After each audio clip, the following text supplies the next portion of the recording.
제가 에스겔서를 정했어요. 제가 이것을 성경 어떤 걸 공부할까 여러 번 많이 기도했는데 신약 중에서 하나를 공부를 할까 하다가 에스겔이 마음에 와 닿았어요. 그래서 왜냐하면 스가랴서도 마지막 때에 관련된 거고 에스겔도 마지막에 관련된 게 많이 들어 있습니다. 이게 이제 에스겔과 또 요한계시록과 연관된 게 많아요. 그래서 이제 지금 마지막 요한계시록을 공부를 할 때 에스겔서 공부가 도움이 되지 않겠나. 우스운 얘기가 될 수 있지만 제가 이제 목회를 마무리할 때쯤이면 요한계시록은 한번 강의를 한번 공부를 같이 하고 했으면 하는 생각은 듭니다. 이제 그래서 요한계시록은 지금도 제가 자신이 없어요. 이건 정직한 제 답변입니다. 그냥 형식적으로 이렇게 있는 자료를 가지고 쭉 할 수는 있겠지만 요한계시록을 읽을 때 제가 이것을 무엇을 의미하고 어떻게 적용해야 되고 그런 거에 대해서는 자신이 없습니다. 근데 이런 다른 요한계시록만 이렇게 있는 게 아니고 요한계시록을 뒷받침하는 그런 대언이 쭉 있어 왔으니까 이제 그 중에 하나 이 에스겔서를 공부하면 요한계시록을 공부하는데 분명히 도움이 되지 않겠는가. 동일한 성령께서 동일한 주님께서 이렇게 대언을 해주신 거기 때문에 특히 마지막 때에 관련된 것, 에스겔서는 특히 이제 이스라엘에 관한 거, 요한계시록은 이스라엘을 포함한 전 세계에 관한 계시이기 때문에 에스겔서 공부하면 도움이 될 겁니다. 자, 에스겔서 한번 펴보시죠. 예레미야 아이가 다음에 에스겔서가 나옵니다. 이 에스겔서는 구약 39권 성경 중에서 26번째로 이렇게 기록이 되어 있어요. 이 순서는 중요한 건 아니지만 우리가 가지고 있는 성경 39권 중에서 26번이고 신구약 통틀어 하면 66권 중에서 이제 26번째 성경이 됩니다. 오늘하고 다음 주까지 가능하면은 이렇게 우리가 1장부터 이렇게 절을 읽어가면서 공부하기 전에 여러분들이 에스겔서가 뭔가 대략적으로 이렇게 개관을 한번 여러분들의 머리에 한번 넣어두시면 공부하는 데 도움이 되지 않을까 해서 개관을 좀 살펴보겠습니다. 그럼 책명 여러분들이 아시는 것처럼 대언자 에스겔의 책 그렇게 돼 있어요. 에스겔서. 근데 원래는 이게 이름이 이겁니다. 대언자 에스겔의 책이라는 뜻이에요. 근데 우리말에는 에스겔서라고 그냥 이제가 쭉 불려왔으니까 그걸 더 하나 붙인 거죠. 영어 이름은 대언자 에스겔의 책입니다. 그래서 대언자 에스겔 이름과 책명이 같은 거예요. 성경에 그런 게 많잖아요. 지난번에 공부한 스가랴도 마찬가지고요. 근데 에스겔 그 히브리 말에는 거의 대부분 어떤 그 사람의 이름에는 의미가 들어가 있어요. 예수님도 그리스 말로 예수수 그 히브리 말로 하면 자슈아 이거는 무슨 말이냐 하면 그 자체에 구원하는 자 그런 뜻이에요. 그러니까 그 구세주라는 뜻입니다. 그래서 그런 모든 대부분의 이름이 뜻을 가지고 있어요.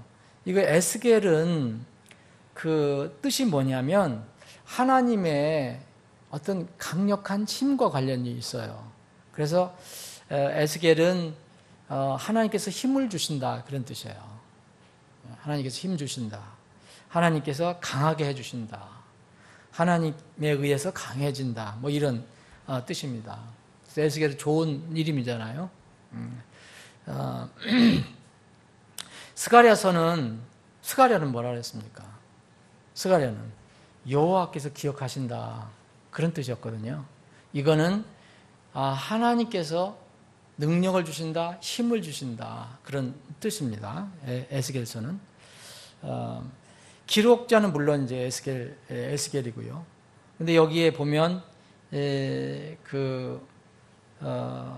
3절에 보면 이 아버지 이름이 나와요. 부시. 옛날 부시 대통령, 미국 부시 대통령이 있는데 그하고는 틀립니다. 영어로 하면 부자이. 그래서 부시로 번역을 했는데 이 사람의 아들입니다. 이스라엘 아들인데 이게 제사장이었기 때문에 에스겔은 아버지도 제사장이고요. 아들도 제사장은 이게 물려주는 거니까요. 그래서 에스겔은 제사장 부시의 아들입니다. 근데 이 사람은 에스겔은 남유다가 망할 때쯤 여호야긴 왕이라고 있어요. 여호야긴 왕이 이렇게 바빌론으로 끌려가거든요. 바빌론에 포로 잡혀서 왕이 잡혀서 끌려가요. 망하는 단계죠. 그때 이제 같이 이렇게 끌려간 포로 중에 하나라고 합니다. 여기 2절에 나오잖아요. 여호야긴 왕이 포로가 된 지 5년이 된 그달 5일에 이 장소는 물론 기록하는 것은 바빌론입니다. 이건 유대가 아닙니다. 바빌론.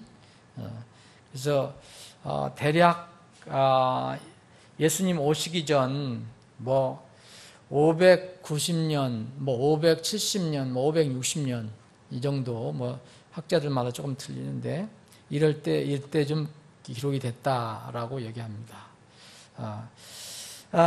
이제 우리가 스가랴서를 공부하고 이제 에스겔서를 공부하는데 이 이스라엘이 망할 때 북왕국 이스라엘과 남왕국 유다를 나눌 때는 그냥 유다하고 이스라엘 이렇게 얘기하지만 전체적으로 얘기할 때 그냥 우리가 통상 이스라엘 할 때는 이 이스라엘이 멸망할 때 북왕국은 일찍 망했잖아요. 그리고 남왕국 유다는 그 다음에 망했는데 예루살렘이 남왕국의 수도인 예루살렘이 멸망한 단계가 갑자기 하루아침에 무너진 게 아니라요.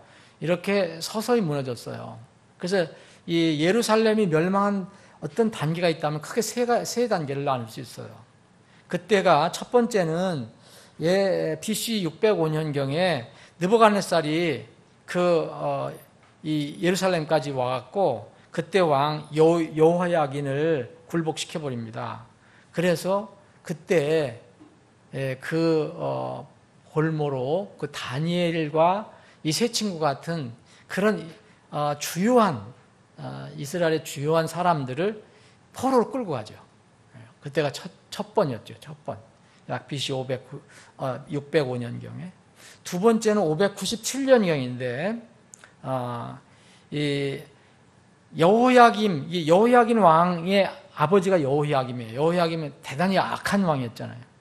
여호야김 왕 성경을 막 가위로 잘라서 버리고 했던 그런 왕이라고 알고 있는데 이 여호야김 왕의 아들이 여호야깁니다. 여호야김이 연약한 왕인데 이 반역을 냈어요. 이 바빌론에 이집트를 좀 의지하고 근데 반역을 해갖고 이틀이 약한 바빌론보다는 약했는데 반역에 대해서 징벌로 여호야긴 왕을 끌고 간 거예요. 이게 바로 이제 2절에 나온 거예요. 그때 다시 이제 처음에는 다니엘과 다니엘 세 친구 같은 중요한 사람들만 포로 잡아갔어요. 멸망시키지는 않고. 그 다음에는 이제 여호야긴 왕을 이제 징벌을 해서 그 왕을 끌고 가는 거예요. 왕을 잡아가는 거예요. 이때 이제 에스겔이 끌려갑니다. 에스겔이. 그때 한 10,000여 명 정도 포로로 끌려갔다고 합니다. 이건 이제 열왕기 하에 보면 우리가 추측할 수가 있어요. 그리고 세 번째는 그때까지만 해도 완전히 멸망된 게 아니었죠. 근데 587년에 이제 바빌론이 마지막으로 예루살렘을 완전히 포위해요. 포위해갖고 오랫동안 포위한 뒤에 완전히 파괴해버리죠. 이때를 유대의 멸망의 때로 봐요. BC 587년. 그래서 이때부터 이제 그 다니엘의 70일의 계산도 여기서부터 하고 그럽니다. 뭐 학자마다 조금 차이는 있어요. 그런데 북왕국은 언제 멸망됐습니까? 722년에, BC 722년에 멸망됐으니까 약 얼마 정도 더 버텼을까? 한 150년, 140년 정도 더 버틴 거죠. 남왕국은. 그래서 바로 이 에스겔서가 쓰여진 것은 두 번째 여호야긴 왕이 포로로 잡혀갈 때 에스겔도 포로로 거기를 잡혀갑니다. 바빌론. 그래서 이 에스겔이 거기서 이 계시를 받은 거예요. 바벨론 땅에서. 그럼 수신자는 누구냐? 여기 그래서 1절이 나오잖아요. 이제 제 30년 4월, 오늘은 뭐 이거 절 설명하지 않겠습니다. 30년 4월 그 달 5일 내가 그발강가에, 그발강가가 어디입니까? 이스라엘이 아닙니다. 바빌론에 있는 거예요. 그발강가에서 포로들 가운데 있을 때, 이 포로들이라는 것은 바로 이거예요. 수만 명이 끌려갔을 때, 그때 포로들이 그 그발강가에 모여있을 때, 거기에 포로가, 에스겔도 포로로 잡혀갔잖아요. 거기서 환상이 그 에스겔에게 열린 겁니다. 그게 이제 에스겔서의 시작이에요. 그런 배경을 이제 이해하면 도움이 되겠죠. 그럼 수신자는 누가 되겠어요? 수신자. 1차 수신자는. 당연히 이건 이스라엘 백성이에요. 이스라엘 백성인데, 이스라엘 백성 중에서도 그때 포로로 끌려간 바벨론 땅에 거하던 포로 생활 먼저 얼마 되지도 않은 그때 거기에 있었던 유다 사람들에게 이 계시가 1차 주어진 거죠. 1차 주어진 거죠. 그런데 2차로 보면 전 이스라엘에게 해당되는 거고 또 우리에게도 해당됩니다. 여러분 로마서 15장 4절에 보면 어떤 말씀이었습니까? 로마서 15장 4절에 보면 무엇이든지 전에 기록된 것은 우리의 배움을 위해서 기록되었으니 그랬잖아요. 우리의 배움을 위해서 기록되었으니. 이것은 우리가 성경 기록들이 주는 이제 인내와 위로를 통해서 뭘 가지게 하냐? 소망을 가지게 하였다. 그럼 여러분 로마서 15장 4절에서 얘기하는 그 성경 기록은 뭘 얘기합니까? 신약을 얘기하는 게 아닙니다. 구약을 얘기하는 거예요. 그 신약 성도들도 이 구약 성경을 통해서 그때 당시는 이제 신약이 완성되지 않았기 때문에 구약 성경을 통해서 소망을 가질 수 있는 거예요. 이것을 통해서 이 성경을 통해서 인내를 하게 되고 위로를 받고 그래서 결국은 영원한 소망을 갖는다. 그게 성경이 우리에게 주는 큰 힘입니다. 왜 성경 에스겔이 어떻게 됐고 포로 시기가 어떻게 됐고 그거 알아서 뭐 합니까? 그 지식이 우리에게 힘이 줍니까? 이 성경 안에 있는 그 말씀이 그 기록된 말씀이 우리에게도 해당되고 우리에게 뭐라 했습니까? 배움을 준다 그랬잖아요. 배움을 성경을 통해서 교훈을 주고 여기서 무슨 뭔가를 깨닫게 하고 우리 개인에게 다 적용할 수 있는 것. 그래서 수신자는 이스라엘의 포로된 자 그만 생각하면 안 됩니다. 이거는 모든 성경은 지금 읽는 사람에게 적용을 해야 합니다. 여러분들과 제가 적용을 해야 돼요. 대략 목적은 그럼 에스겔서는 왜 쓰여졌느냐? 하나님께서 왜 그발강가에 있는 바빌론의 포로로 잡혀갔던 에스겔에게 왜 환상을 보여주셨느냐? 이 환상이 이렇게 커요. 이게 에스겔서는 48장으로 되어 있어요. 챕터가 48장이에요. 예레미야는 52장. 근데 그래서 한 장씩 우리가 공부해도 예레미야는 1년 걸려요. 일주일에 한 번 하면은 52주잖아요, 1년. 에스겔도 마찬가지예요. 한 장씩 공부해도 거의 1년은 걸려요. 그래서 우리가 막 읽고서 어떻게 할 수가 없어요. 근데 뭐 진도는 중요한 게 아니고 이제 앞으로 공부할 목표는 스가랴서처럼 못해요. 스가랴서처럼 그렇게 절을 일일이 다 하려면 몇 년 걸릴 수도 있겠죠. 그래서 어떻게 공부할 거냐? 챕터 중심으로 하겠다.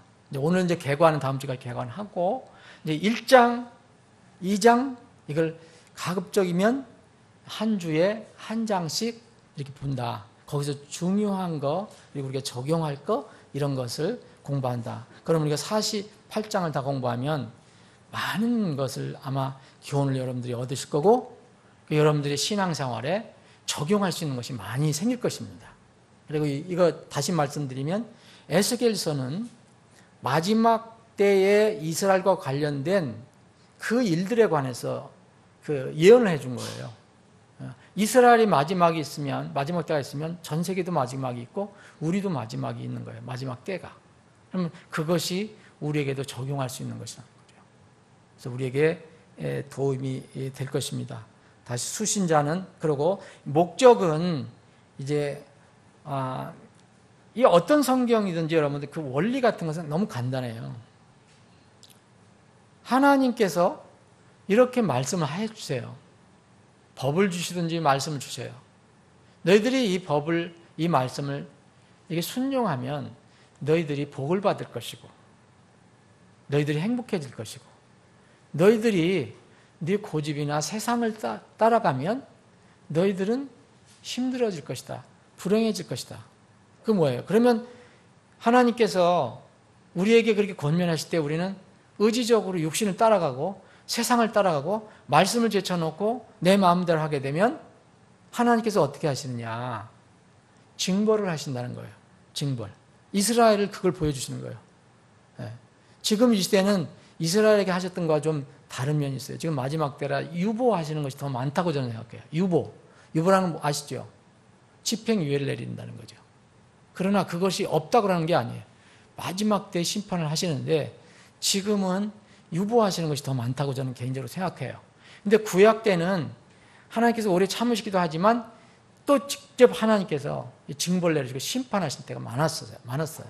에스겔서도 다른 어떤 성경들처럼 원리는 똑같아요. 유다가 왜 멸망됐냐? 유다의 멸망에 관한 거거든요, 이게. 유다의 멸망은 어디서 왔느냐? 유다의 범죄와 불순종 때문에 왔어요. 아주 너무 간단해요. 복잡한 것 같지만 모든 성경이 다 그래요. 그분의 가르침은.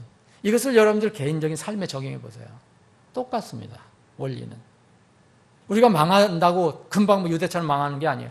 그런데 여러분들에게 전혀 육신적으로 세상적으로 도움이 되는 것 같지만 하나님 편에서 볼 때 영적으로는 전혀 도움이 되지 않아요. 도움이 되지 않고 오히려 여러분들 스스로 그것을 해야 하는 그런 결과를 쌓아가는 거예요. 하나님께 불순종하고 내 마음대로 말씀을 떠나서 하는 것은 아무렇지 않은 것 같지만 그거는 하나님 편에서 볼 때는 차곡차곡 자기를 향한 재앙을, 징벌을 쌓아가는 거예요. 이스라엘이 그랬어요. 이스라엘이, 유다가 왜 멸망되느냐? 계속해서 범죄를 하는데 하나님께서 권면하지, 이것을 돌이켜라, 하지 마라, 너희들 순종하라. 계속 불순종해요. 나중에는 하나님께서 집행을 합니다. 징벌. 그런 내용이 들어있어요. 이건 왜 그러냐? 이스라엘이 왜 징벌받고 이 어려움을 겪느냐?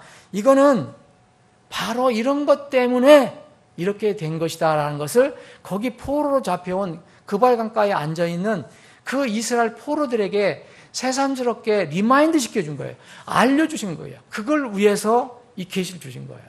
여기에 뭐 놀라운 마지막 때에 관한 것도 들어있고 뭐 환상도 나오고 사실 복잡한 게 많이 나와 있지만 그 사람들에게 알려주신 거 왜 환상을 주셨느냐?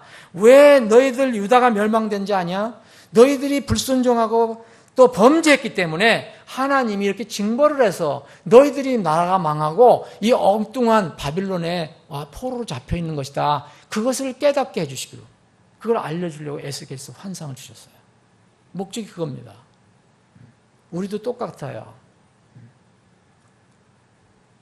또 그런데 여러분 하나님은 어떠신 분입니까? 징벌을 하시지만 뭐래요? 하나님은 공의요, 심판의 하나님이에요, 거룩하신 분이요. 또 동시에 뭡니까? 사랑의 하나님이잖아요. 긍휼의 하나님이잖아요. 은혜의 하나님이지만 이런 그 어려움 속에서 이제 고난을 겪는 중에서도 포로 잡혀가서 고난을 겪는 중에서도 하나님의 은혜로 너희들 이스라엘은 앞으로 이렇게 회복이 될 것이다. 이 미래의 이 그림을 보여주고 있어요. 그건 뭐예요? 앞에는 징벌과 심판이에요. 불순종에 대한 징벌과 심판. 이 뒷번에는 뭐예요? 회복과 회개. 이건 뭐예요? 소망이죠. 에스겔서는요, 이런 암울한 게 있으면서 동시에 소망이 있어요. 소망. 그것이 다 들어가 있습니다. 어떤 대부분의 성경이 다 그래요. 자, 주제, 그러면 이런 것이 목적인데, 그럼 에스겔서 여러분 이 48장을 읽으면서 하나의 주제를 내봐라. 그러면 어떤 걸 낼 수 있겠느냐? 읽고 생각하는 사람마다 참 틀리겠지만, 성경을 읽다 보면, 이 에스겔서 읽어보면 특별히 하나님의 영광이라는 것이 많이 나와요. 하나님의 영광.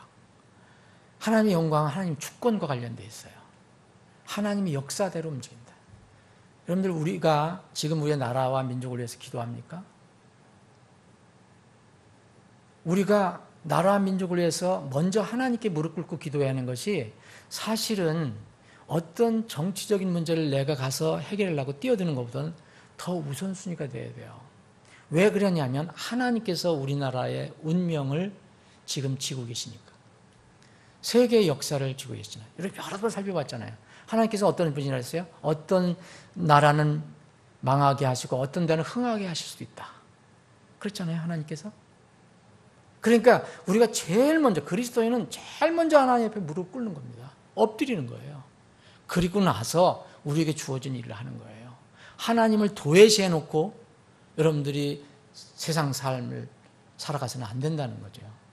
여러분들이 아무리 애를 써도 여러분들이 마음대로 됩니까? 안 되잖아요. 여러분들이 누가 아까 김 집사님 대통령 얘기 나왔지만 여러분들이 좋아하는 사람도 있고 안 좋아하는 사람도 있지만 여러분들이 좋아한다고 그 사람이 되고 또 안 좋아한다고 안 되고 그런 게 아니잖아요. 몰라요, 우리는. 그 넓은 의미를 보면 다 하나님의 어떤 계획과 논리와 뜻 가운데서 이루어 가신다. 그럼 왜 엎드리는지 아세요? 하나님은 이런 계획을 가지고 계실 때 우리가 엎드리고 하면은 여러 계획가 나오잖아요. 그 사례가 나오잖아요. 하나님이 선한 방향으로 또 그것을 바꿔주실 때가 있어요. 그렇잖아요. 히스기야는 하나님께서 너 죽는다. 그랬더니 밤을 새워서 엎드려 울면서 기도하고 하나님께 완전히 엎드리니까 생명을 연장시켜준다 그랬어요. 그런 게 성경에 한두 개입니까?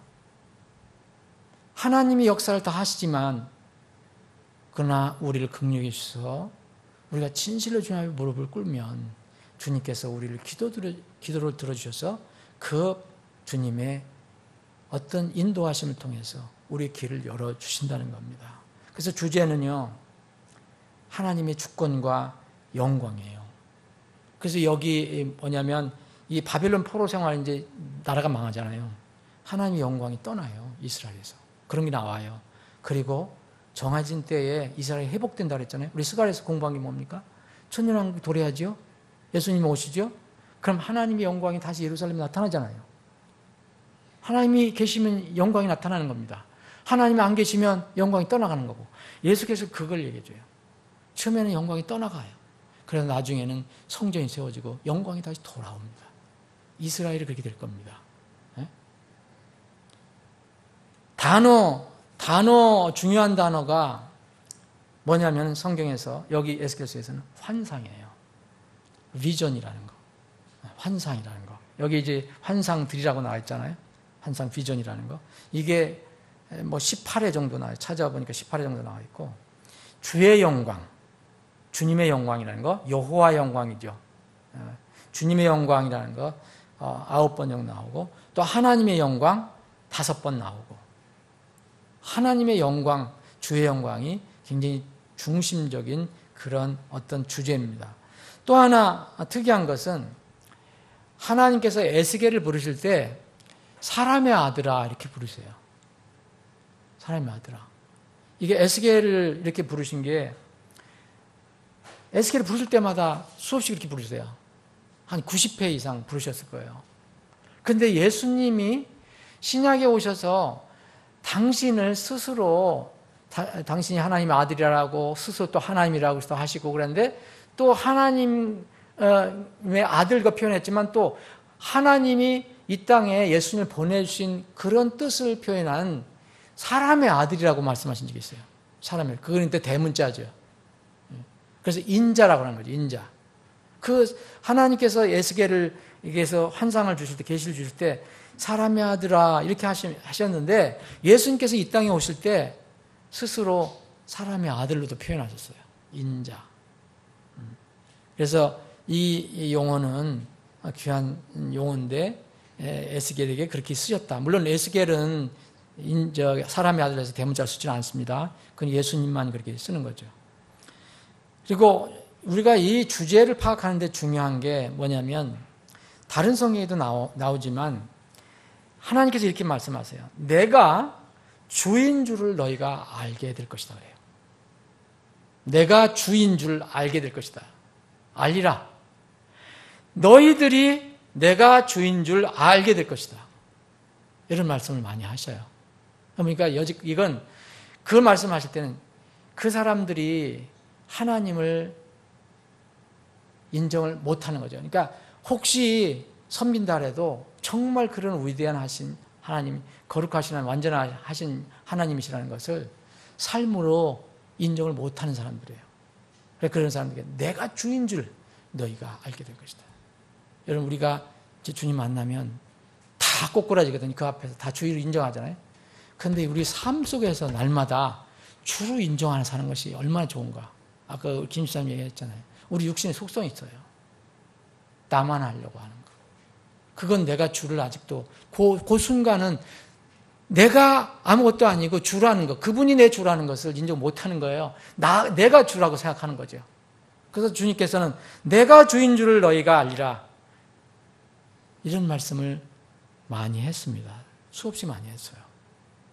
그리고 이 에스겔이 기록할 때 주의 말씀이 내게 임하니라. 주의 말씀이 내게 임하니라. 그 말씀이 뭡니까? 환상이에요. 환상.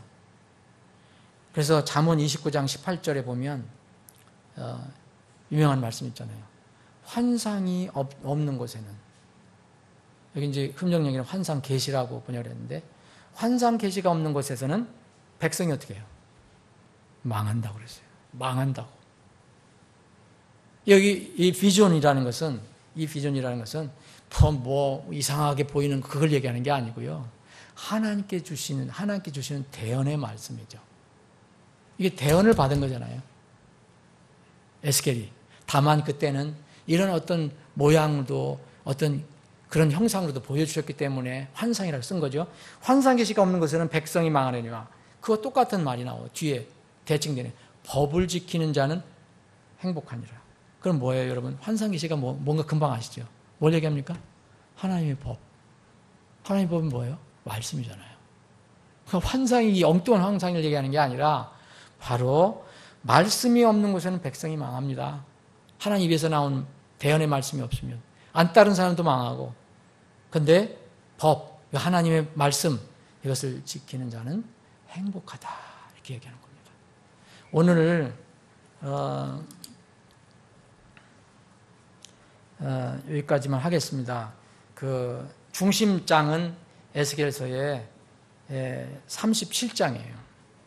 그 부분은 다음 주에 37장 뭐예요? 우리가 아침에도 주일학교 아침에도 공부했지만 이스라엘이 회복되는 그런 대언이 들어있는 장입니다. 마른 뼈가 가득한 골짜기에 관한 환상을 보여주셨잖아요. 이게 에스겔에서는 제일 유명한 장이죠. 계속해서 다음 주에 에스겔서를 공부했습니다. 여러분들이 한번 좀 읽어보세요. 저는 이거 결정하고 나서 한 서너 장 읽어봤는데 나름대로 흥미가 있어요. 재미가 있어요. 그래서 이제 앞으로는 한 주에 가급적 한 장을 공부하겠다. 그러니까 5주가 지나면 5장을 공부할 거고 10주가 지나면 10장을 공부할 것입니다. 한 절 한 절씩은 공부를 할 수가 없음을 여러분들이 이해해 주시기 바랍니다. 자, 함께 기도하겠습니다.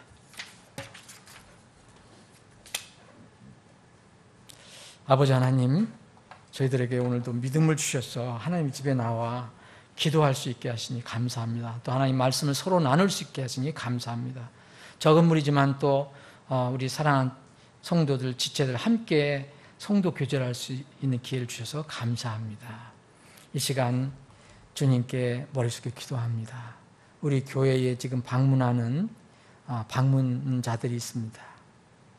그 방문자들 잘 정착할 수 있도록, 구원받지 못한 방문자들은 꼭 구원받고 침례 응하고 교회에 더해질 수 있게 해주시고, 이미 구원받은 그런 혼들은 교회에 잘 정착할 수 있도록 도와주시길 원합니다.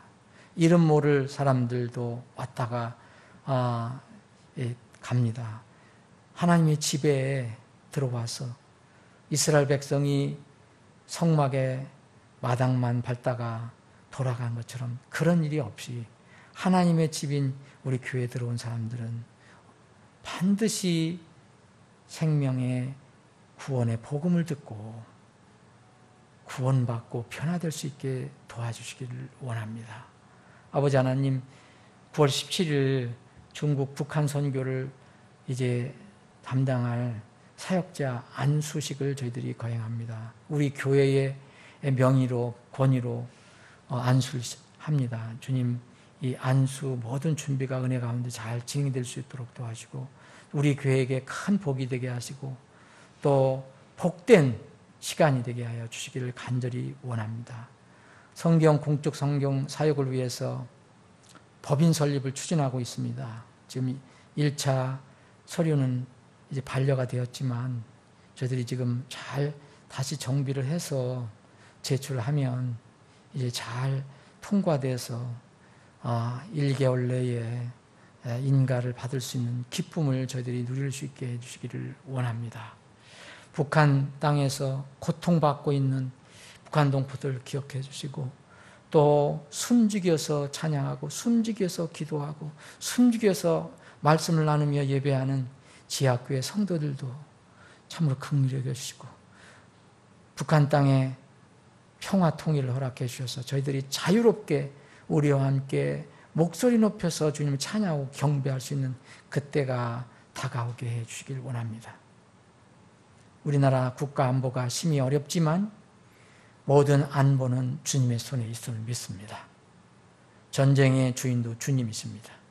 이 땅에 전쟁이 일어나지 않게 해주시고 주님의 놀라우신 은혜로, 능력으로 자유통일이 될 수 있도록 역사해 주시기를 간절히 원합니다.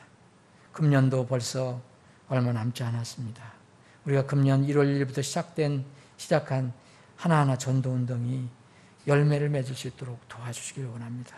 믿지 않는 남편들, 구원을 위해서 기도하고 있는 자매들의 기도를 들어주옵시고, 또 믿지 않는 아내들의 구원을 위해서 기도하고 있는 그분들의 기도를 꼭 들어주셔서 올해는 열매가 분명히 있게 해주시길 원합니다. 아버지 하나님, 육군에 입대한 김효민 형제 앞으로의 군 생활을 주님의 손에 온전히 의탁합니다. 건강한 몸으로 군복무를 잘 마치고 돌아올 수 있도록 도와주시기를 원합니다. 우리 사랑하는 지체들 삶, 이 모양 저 모양 여러 가지 어려운 일도 있고 또 육신의 고통을 겪고 있는 지체들, 가정들이 있습니다. 주님 돌봐주시고 주님의 권능의 손을 얹어주셔서 치유해 주시고 회복시켜 주시고 문제는 주님께서 해결해 주시옵소서. 이 시간에 하나님 백성들이 모여서 하나님께 마음을 엎드려서 기도합니다. 주님, 저희들의 기도를 들어주시고 응답해 주시옵소서. 우리 교회가 참으로 힘을 내서 강성해져서 주님께서 귀하게 마지막 때 쓰임받는 교회가 될 수 있도록 주님 도와주시옵소서. 거룩하신 예수님의 이름으로 기도하옵나이다. 아멘.